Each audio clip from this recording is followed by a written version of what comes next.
So you want to play Elden Ring, and you want to get on the hype, you want to see what it's all about, but hey, you've heard that FromSoft games can be really hard and challenging, and maybe you just don't know if it would be a game for you, which is entirely fine. You see, when I first played Elden Ring, I really enjoyed the game, but I didn't enjoy it as much as others, but on a second playthrough that I started recently, in preparation for the new DLC, I've absolutely fallen head over heels for this game. And there's a lot of guides and tutorials out there to introduce you to the story, or specifically how to play the game or overcome certain boss fights, and that's not what this video is about. It's about getting over that initial hurdle.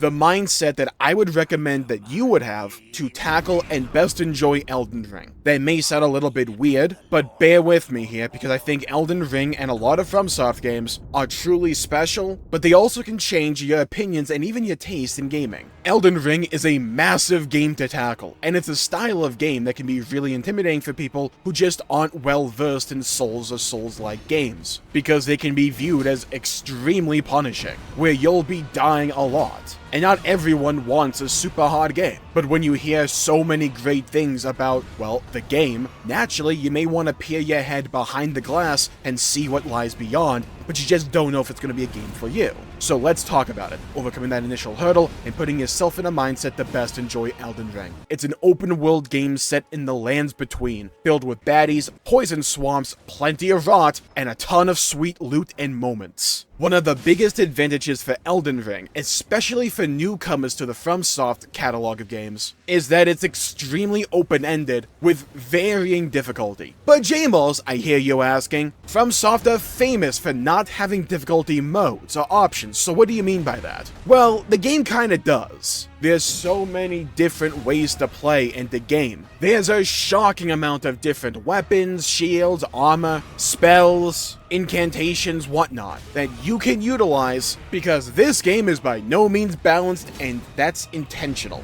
There are builds that can make certain bosses far easier than they would be with another build. There's so many different playstyles in Elden Ring that chances are, if you play a different style in Elden Ring because other people told you to, you may just not like the game or bounce off of it. It's all about going in, letting yourself experiment with the weapon sandbox available to you, and just finding what clicks. Do you want that gameplay loop where it's all about dodging at the right times, avoiding attacks, learning the mechanics, learning the rhythm, learning the dance, and slowly whittling away at the boss's health with a giant sword or something, which is what I've elected to do with this new playthrough. The game offers that playstyle. However, if you want to sit back from range and be a mage build, there's a ton of extremely powerful spells available at your disposal. Because in my opinion, one of the beautiful things about Elden Ring, and one of the things that makes it stand out against the pack of all these other games, is its progression loop. You see, when you fight a boss, or sometimes even a pretty famous regular enemy or type of enemy or whatnot, when you beat that boss, they'll drop something called a remembrance that you can turn in for either their weapon, a piece of their gear, or just an armor set, or possibly even their spells that they famously use in the fight. So over the course of the game, you're taking down these bosses after boss after boss after boss, but you're taking on their abilities or their weapons or their armor, and you gain all that power, because they're cool. Radon is one of my favorite ones. He's one of the most famous boss fights in the game. This giant guy who rides on his little horsey, which is the most amazing thing ever. But if you beat him, you can get his entire armor set, and you can get his swords,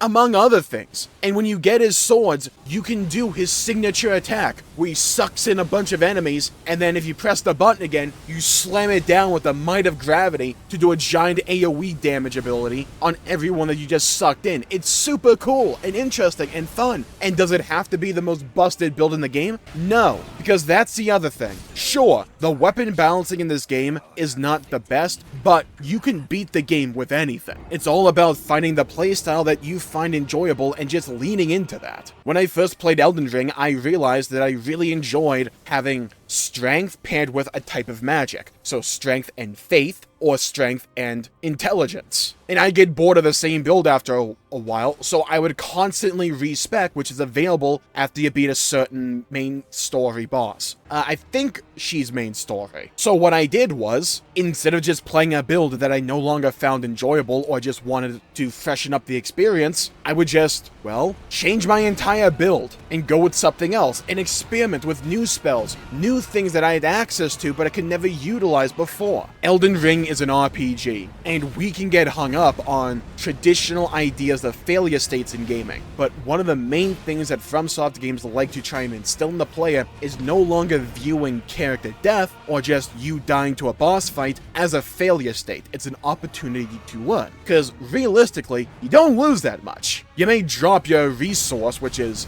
runes in this game, but you can just go pick them back up if you get back there, and if you lose them, you can make them back really quickly. Whereas in a lot of other games, dying is viewed as a punishment or viewed as, well, failure. Like, it still is failure technically, but these games try and instill a shifting of the mindset to no longer strictly view dying to a boss as failing, but as a moment for you to learn. Most of the time, if you're at least thinking about the game and your mind isn't somewhere else, you can identify exactly why it is you died. Oh, I was too greedy here. I should have backed out. I should have healed before this, etc., etc., etc. You can choose to internalize why you died and try and fix your mistakes going into the next round, or you can choose not to. The game is not going to hold your hand and force you down a singular path or try and make it easier simply for you. The joy and beauty of Elden Ring is that it exists in its own vacuum, and that you can tackle and interface with the game at your own convenience and your own pace to get the experience that you most want out of it. If you want to mainline the big bosses of the game and you don't want to do all the side content, then just follow the little wisps of golden grace and they'll point you to your main story destination. They're not gonna put a point on your map, but the game will naturally guide you to where you have to go. You just have to be on the lookout. And if that's how you want to tackle Elden Ring and you want to largely ignore the main story, be my guest. The game will let you do that.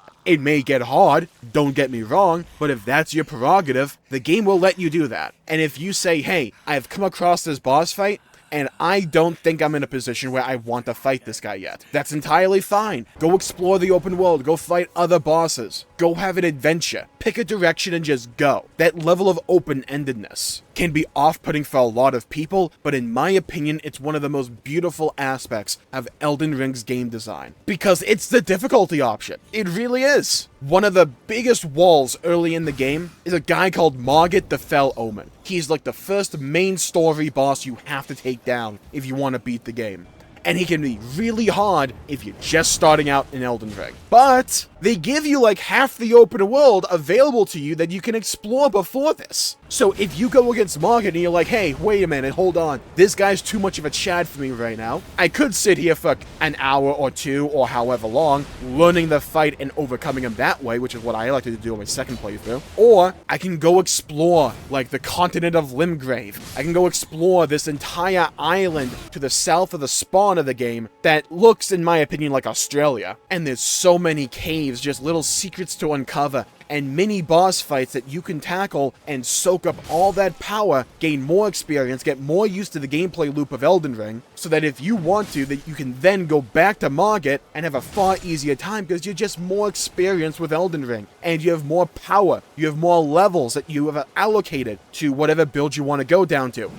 Genuine advice, by the way, don't be someone, you can if you want, but I would not recommend trying to evenly level up all your stats. Try and identify a build that you overall like and lean into that. Later in the game, if you turn out not to like that, you can always respec at Renala. But don't make that mistake early on, you may regret it. But again, even in Elden Ring, a game is all about consequence and how you can overcome the consequences of your own actions. Once I made that disconnect to no longer view dying in the game, and funnily enough, I had this realization in my replay through of Dark Souls 1, but it also applies to Elden Ring. Once I made that disconnect, that dying in the game is no longer strictly a failure state. It's an opportunity to learn. These games became super relaxing, honestly. The world is so beautiful to look at. I swear to God, everywhere you look is like a wallpaper waiting to be made. The game is genuinely beautiful, and the soundtrack, oh my God, it's so good. And the moments that happen in this game, if you elect to go down those routes, are so cool. FromSoft are masters of minimalistic storytelling. They are masters of atmospheric and visual storytelling. They don't need a lot of cutscenes to make you care about a character or care about a certain event.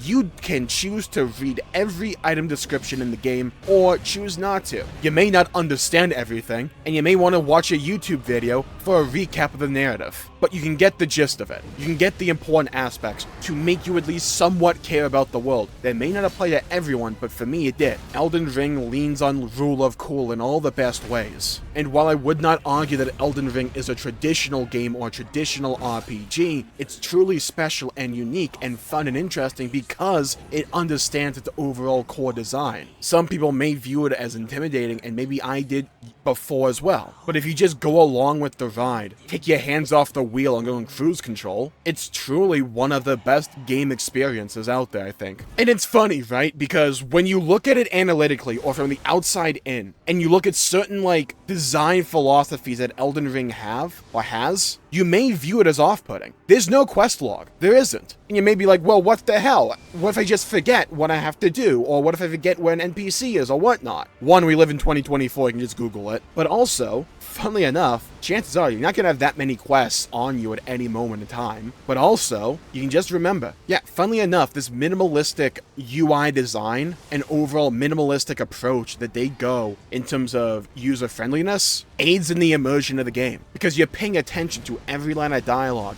Oh, this NPC told me to go over here and talk to this other jabroni. Maybe I should do that. And chances are, if you're going in completely blind and guideless, you're not going to pick up on everything in your first playthrough. And that's entirely fine, because these playthroughs are a unique experience to you, to your adventures, to the choices that you made and in what directions you wanted to go and tackle the world in. Because you don't have to see everything if you don't want to. There's no punishment if you do. You just don't see it. Maybe after the fact you go, oh, that sounds like a cool quest, I wish I did that. You can always do it in New Game Plus if you want to do that. But there's a genuine joy and advantage, in my opinion, to a game that's just willing to let you miss things. Because when you find things, it makes it feel special, as if you naturally discovered some really cool event out in the world. For instance, on one of my recent playthrough, I was going across a field and I went to the top of a hill, and I heard someone talking to me, talking about how he was stuck in a ditch or stuck in a hole, and he needed me to help him, give him a nudge to get out. I go up to him. Who am I talking to? Alexander, the Great Jaw. Yeah, he's just a sentient jaw that's got stuck in the ground. He's the boy. He's great. A fan favorite character, and I'm not joking about that one. I just happened to find him, and I didn't even know about this because I never found him in my original playthrough until one of the boss fights later in the game. Yeah, he comes back. Or if I did, I just forgot about it. But it's just a scenario that I naturally found by exploring the worlds of the lands between. And it makes that scenario feel far more natural and immersive to me than if I just had a giant exclamation mark on my map saying, hey, maybe you should go here. It makes the world not feel like a checklist of things to do, but a bountiful open world of experiences to naturally uncover and, well, experience. A lot of times, and even for myself at times, when the game opens up and gives you a lot of different things that you can do, it can be overwhelming and you may not know exactly where to go, and your brain just shuts off and you go, alright, I'm out. I get that. When a game throws too much at you all at once, it can feel as if you have nothing to do because you don't know what to do or what to prioritize. And that's the beauty of Elden Ring. It's not about prioritizing anything. It's about, okay, well, I'm in this giant open world, just pick a direction. That's all it is. Just pick a direction, go there. Chances are you'll find something cool. Yeah, the world is filled to the brim with things to do, things to find,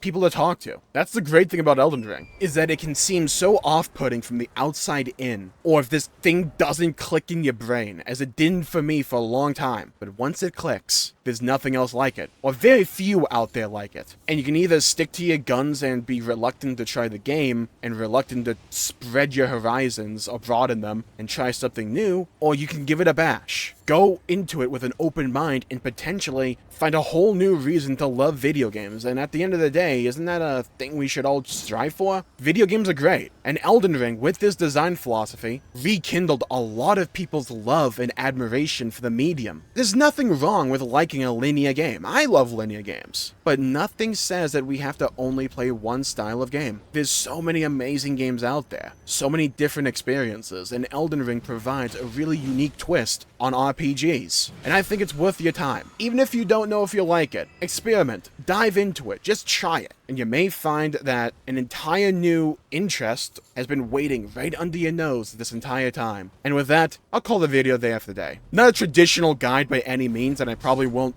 call this a Jabroni's Guide, which is my guide series. I'll probably put in the playlist, but I wouldn't say I'm an expert on Elden Ring enough to make a genuine guide as to okay, you're just starting out, go here, go here, go here, do this, do this, do this. I think that's detrimental to the experience. All I think you need is a gentle push to just go out in the world and explore and pick a direction, because then it all just kind of goes and flows from there. And that's where the beauty of this game is. I'm still kind of surprised at how stress-free I view the game now. There's still tense moments, don't get me wrong, especially when a fight's coming down to the wire, but just exploring the world and discovering these secrets and whatnot, little else like it. So leave a comment down below with, if you've played Elden Ring, what would be your one main tip for new players, and what's your favorite memory from Elden Ring? And if you haven't played Elden Ring, let me know why. It's just not a game for you, because that's entirely fine. Not every game has to be designed for everybody, and Elden Ring understands that. And that's why I think it works so well. It may not be a game that was designed for you, or for your target audience, but maybe you find out, hey, you liked it all along, you just didn't realize it. Can't knock until you tried it and all that. Not the most perfect saying out there or anything, but every now and then I think it applies, and I think this is one of those times. So thank you all for tuning in, stay safe, have a great day, make sure to leave a like and subscribe if you liked the video and you want to see more content. I know I would appreciate it. Stay safe, have a great day, and I'll see you all next time. Bye bye everybody, until we meet again.